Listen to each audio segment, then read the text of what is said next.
You don't want to acknowledge that the world is a loveless place. You don't want to acknowledge that those around you are mere beasts. If you acknowledge that they are beasts, you will have to acknowledge that the ones you love are all beasts. And the ones who provide you your livelihood, they are also beasts. So you go and try to talk to them and convince them, sir, please, sir, please understand, sir. They will not understand. The world does not run on truth, it runs on power. Look at what the US and Israel are doing to Iran. It has to be a war, you see. We can't avoid it. What kind of foolish dream are you living in? Nobody is going to join you. People are not ignorant. They are vicious. And they have done their deal with the devil. The deal is sealed. The point of no return has been crossed by most of them. Meeting of minds and shaking of hands is no more possible. It's a clarion call. It's a war call. Question is from Akash. He is a research scholar at IIT Madras. Akash is asking, Namaste, sir. I have come to see that the root problem is not environmental or technological, but lies in our inner disorder, our unconscious, ego-driven way of living. As a research scholar in condensed matter physics at IIT Madras, I live among people who deeply believe that science can solve everything, including the climate crisis.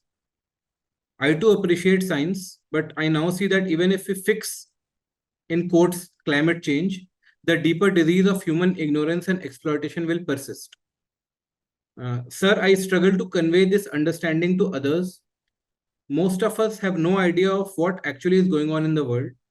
I see the same thing in a lot of people around me, and many times in myself also, that they may be educated and thoughtful, but they still believe that the current system is fine and only its symptoms need addressing. When I try to share your message, it often falls on deaf ears. Sir, please guide me. How can I help people see that the real crisis lies within? How can I make this message clearer to those who believe that science and the system alone can save us?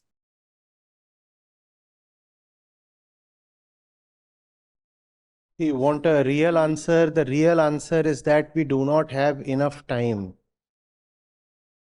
to wait for everyone to see on their own that we are on the edge of the final calamity, and technological or scientific or policy measures are just eyewash. Is there enough time? So what you need is power. If you say you want to go to these people, they are not idiots. They are just determined to not to understand. Because their greed, their interests are aligned with the status quo. Climate is an entire industry which receives hundreds of billions of dollars in funding. The developed countries themselves have committed $100 billion of funding under the Paris Agreement, annual. $100 billion annually to climate mitigation. It's a big industry. Though they are not actually providing that much, but still, it's a huge amount. And that's only the amount coming directly from the developed world. Otherwise also, there is so much being raised in the name of climate. And those funds are obviously going somewhere. And there is an entire industry that receives those funds and is the beneficiary now. And they receive those funds saying that they will utilize those funds to come up with tech solutions.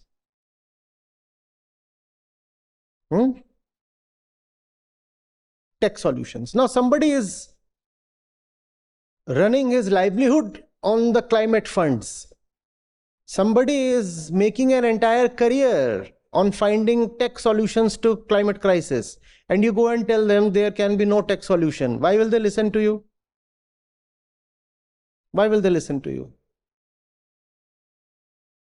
And it's not one people, right? It's like, it's a massive body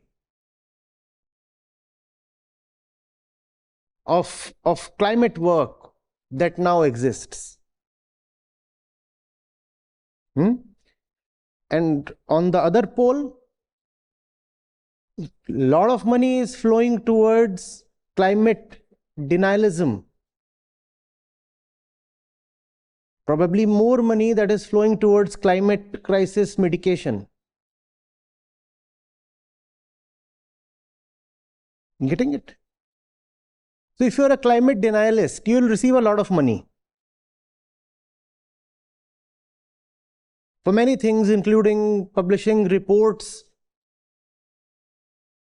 in the public arena that nothing called a climate crisis exists and all those things, and to back it up with some kind of shady scientific proof.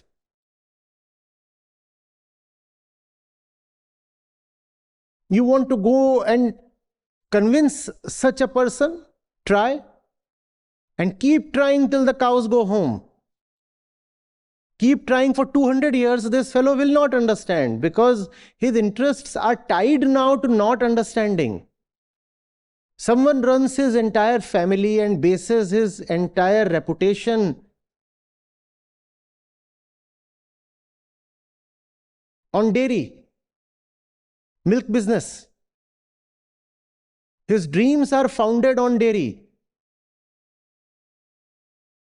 I'll have more cattle and I'll export more beef and I'll have 2 more big mansions, grand villas. I'll buy a luxurious island. I'll marry 4 actresses. And he has all these things founded on milk. And now as a do-gooder, you are saying, sir, I want to tell you a few facts. The color of milk is red. And then you say, Acharya Ji, I tried my best, but that fellow didn't understand. That fellow doesn't need to understand. He already knows it better than you do. He knows everything and he has already made a decision. Let the planet go to hell. I will enjoy my little life. That's his decision. He already knows whatever you can tell him. He knows it better than you do because he is neck deep into the blood.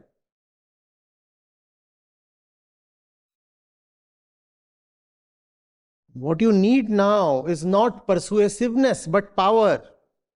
And that's what you all lack. We have just too many simpletons here who do not understand that the world in general does not run on truth, it runs on power. These are 2 centers, please understand. The real center works on truth. Wherever the truth is, the real center goes towards that. But 99% people in the world, they do not operate from the real center. They operate from the false center, and the false center understands only one language, the language of power. You cannot convince the ego. You can only coerce the ego. The ego lacks the capacity to be convinced. But you can bulldoze it. And it is bulldozed day in and day out. That's how the operations of the ego are. Why does the common man work? Because if he doesn't work, he'll be fired. There is either the center of truth or the center of fear, which is the center of power. Both are the same. The world does not run on truth, it runs on power. Look at what the US and Israel are doing to Iran. There is truth there. The one who has power calls the shots. And probably truth is on neither side. But what is certain is that the side having power will emerge victorious. You confuse spirituality with idealism. You say, no, we have understood because Acharya Ji told us and we understood, so now we will go out and make others understand. And when nobody understands you, then you return empty-handed to me, disillusioned, disappointed, and shocked. But Acharya Ji, we told them the same things that you told to us, but they didn't understand, sir. Because you are not me, they are not you, and their relationship with you is not your relationship with me. They will not understand. Had they wanted to understand, first thing they would have come to me. They very well know I exist. They chose not to come to me. They do not listen from me. Why will they listen to you? And still you think some kind of very decent means are possible if you want to convince them. No decency is going to work, sir. You need to have power. And one power that you can have is the power of your numbers. But you are blissfully sleeping in some kind of idealism. You don't want to acknowledge that the world is a loveless place. You don't want to acknowledge that those around you are mere beasts. At least most of them, if not everyone. You don't want to acknowledge that. Why don't you want to acknowledge that? Because those around you are exactly the ones that you are associated with. They are your friends, your relatives, your lovers. And they are the ones who do not listen to you when you tell them about climate change. If you acknowledge that they are beasts, you will have to acknowledge that the ones you love are all beasts. And the ones who provide you your livelihood, they are also beasts. Everything will be risked. Your attachments, your bread and butter, everything will be risked. You don't want to run that risk. So you pretend people around you are decent folks. So you go and try to talk to them and convince them, sir, please, sir, please understand, sir. They will not understand. They are determined to not to understand. Now, if you can do something, proceed. Yes, there will be a minuscule minority, fence sitters, who are genuinely just deluded, who don't have the problem of intention, who just had scarcity of knowledge, therefore they were on the fence. These are only the people you can convince through persuasion, dialogue, argument, but it's a very tiny number. So that 1%, yes, we can play on that and we say, yes, we can keep including more people. But the massive majority of people, they will never come, not because they are ignorant, but because they already know everything and they have made their choice. They have decided that the planet can be thrown to dogs, that their remaining life of 20 or 40 years, that's what they have to make the most of. Consume, kill, destroy. That's their motto. They have already decided. It has to be a war, you see. We can't avoid it. But in such acceptance, your ideals and images of spirituality become a hindrance. You say, but spirituality is all inclusive. We have to go out singing and dancing on the streets and everybody will join us. The world is such a good place, We will just go out and display a lot of virtue and love and morality.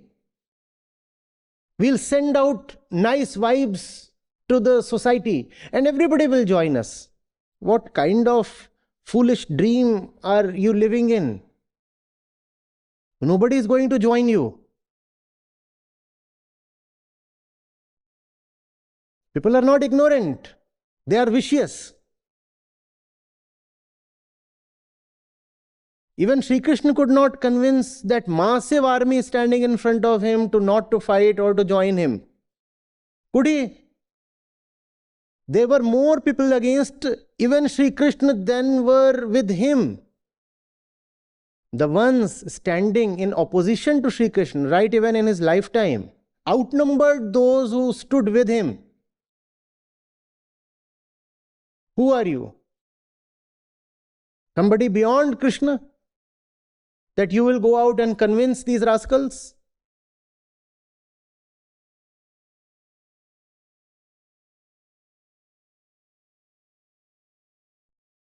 They have their own priorities. They may not necessarily be obnoxious kind of villains. Somebody could be a Bhishma. Somebody could be a Karna. But irrespective of what point of morality their priorities come from, the bottom line is they stand opposed to you. Bhishma stands opposed to Krishna and Karna stands opposed to Krishna because they have other moralistic priorities and they have to be fought down. That's it. And if you cannot fight them down, the Gita is not for you. It's war.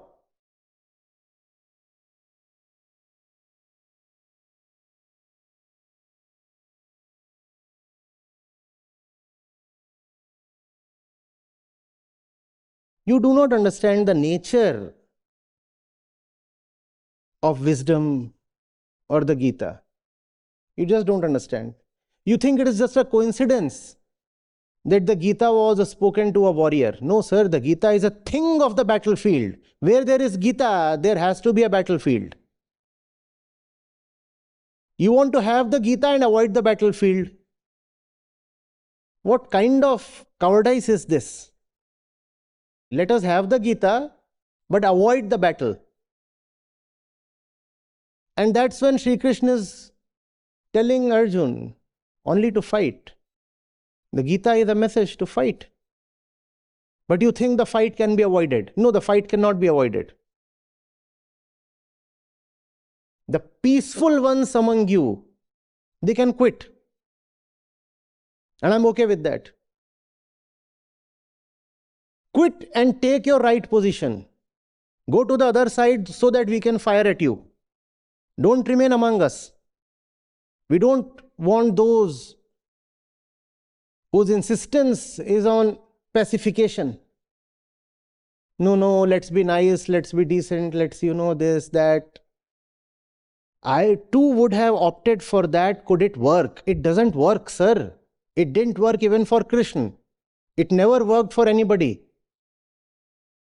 It can work only on a very small minority, 1%. And on them we are already working.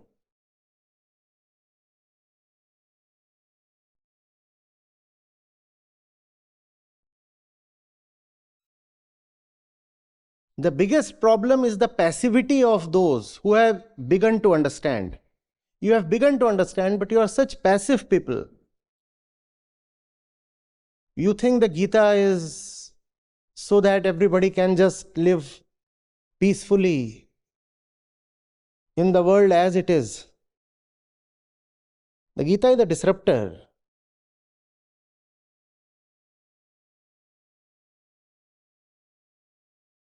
It's a clarion call. It's a war call. You still have too much respect for the world. Your problem is this. Please understand. You don't have enough contempt for those around you. That's your problem.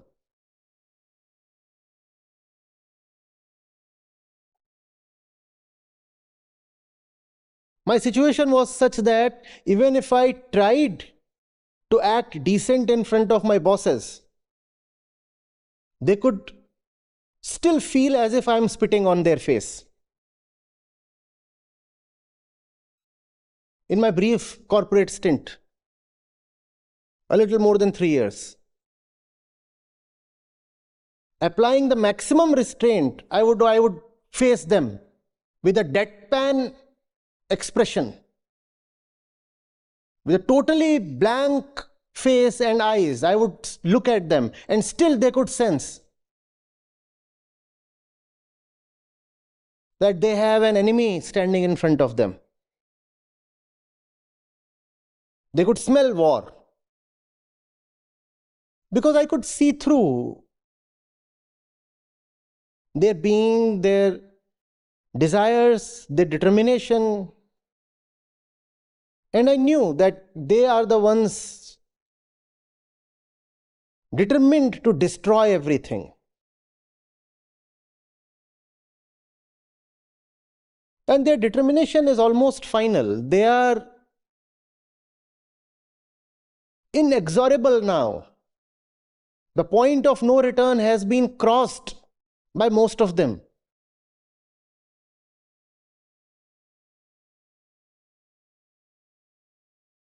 Meeting of minds and shaking of hands is no more possible.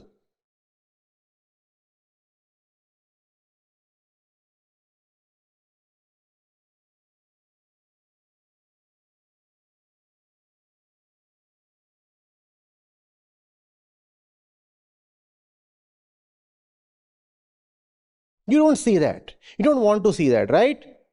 You want to pretend. Your family is virtuous, your friends are virtuous, your relatives, your society, your locality, your bosses, your peers. You want to pretend that they are all almost nice people. They are not, sir. Do you understand the state of this planet? Do you even remotely sense that? And you still want to call yourself nice? Don't you have any individual center just because nobody is grieving, just because nobody is crying out? You think things are all right, fine, controlled, decent? No, sir. Existence itself is wailing.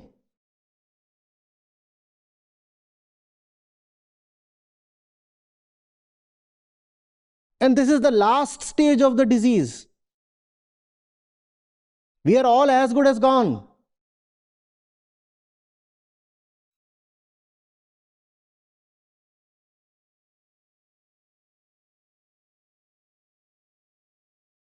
And these people around you, they are the ones responsible.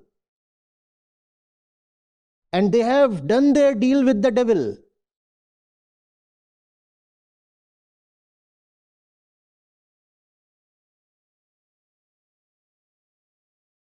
The deal is sealed. You cannot reverse their deal with the devil. It's called the Faustian bargain, in which, in lieu of certain comforts and privileges, you sell away your inner truth.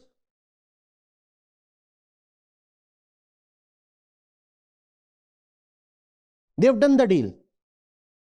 And they won't reverse their deal. Now it depends on you whether you want to continue exploring alliances there or you understand that it's war.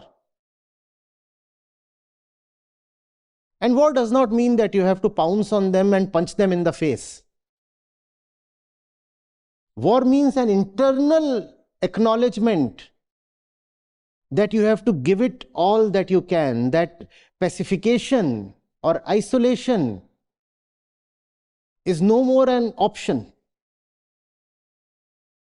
that you have to be into it with all that you have.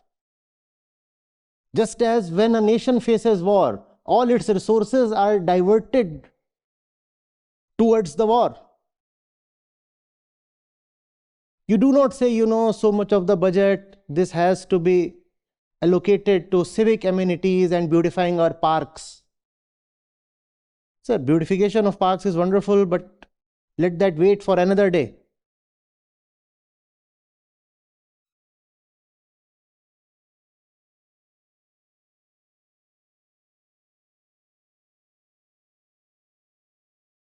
The one who does not identify the enemy as the enemy will be the first to go.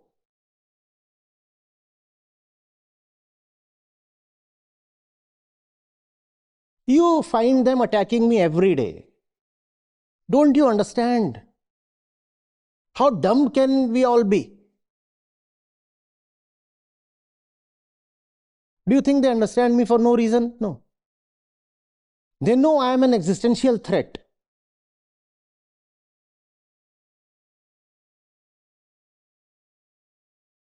I am being systematically subdued.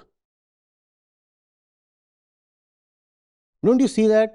Just apply a little bit of intellect and you will see, yes, that is happening.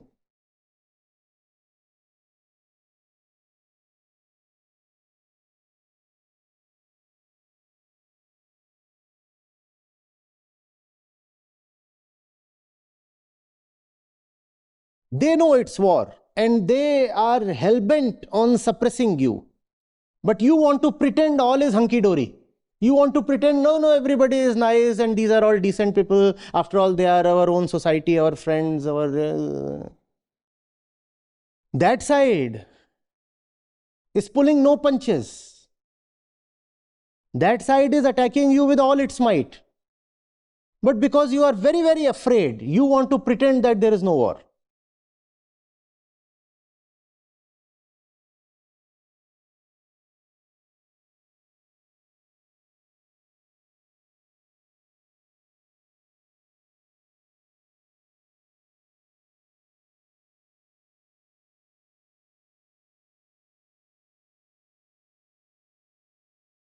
They are all co-conspirators. Where in the media do you find climate change being accorded the space it needs? Do you find that? Think of all the reputed publications. Do you find them discussing the climate crisis? Do you find them telling you that you are on the verge of extinction, wholesale extinction? Do they tell you? They are all hands in gloves.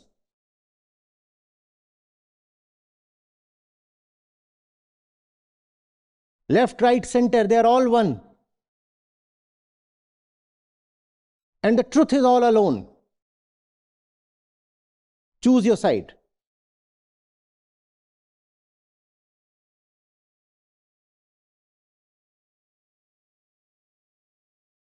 Such innocent looking questions you put. I go to my friends and I try to tell them there can be no tech solution to climate change, but nobody listens.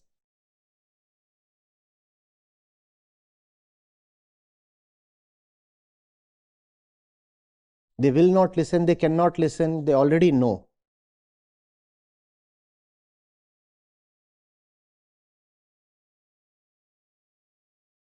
And you are alone. Now, if you are a man, pick up the gauntlet. They have already thrown it.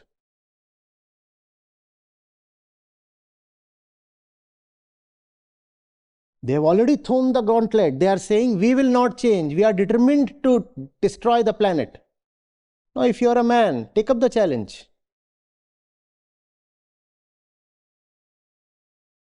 Sir, this entire society is those who see themselves as beneficiaries of destruction.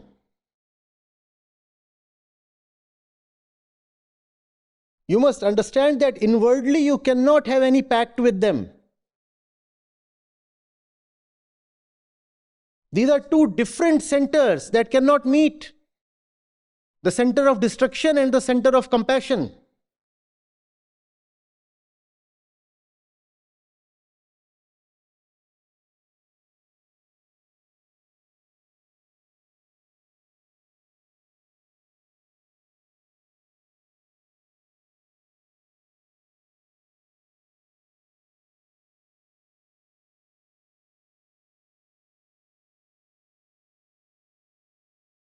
It is not that they do not know. They know and they have made their choice.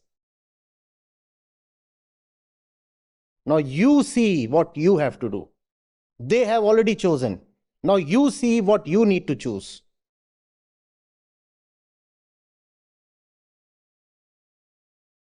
They have chosen and they'll not budge. They are beyond the point of return. Now you see what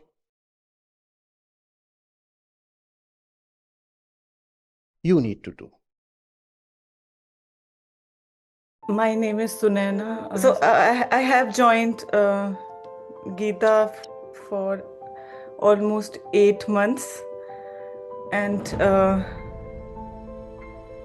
so I've seen myself like changing in various aspects, but not so much, but still I'm working. One thing I also appreciated today was that about the thing that we always try to think forward and see that, okay, so if I start on this path, then there will be some time when I have to sacrifice something or look ahead that what will happen, this and that, but still I'm not in a position of doing that. But there's always this behavior to look forward. But that was a very nice example that just if you are at 0 step, then it's just one step ahead that you look, and then that's your real state, and then it's all ongoing process, and you will find yourself very, very comfortable in that.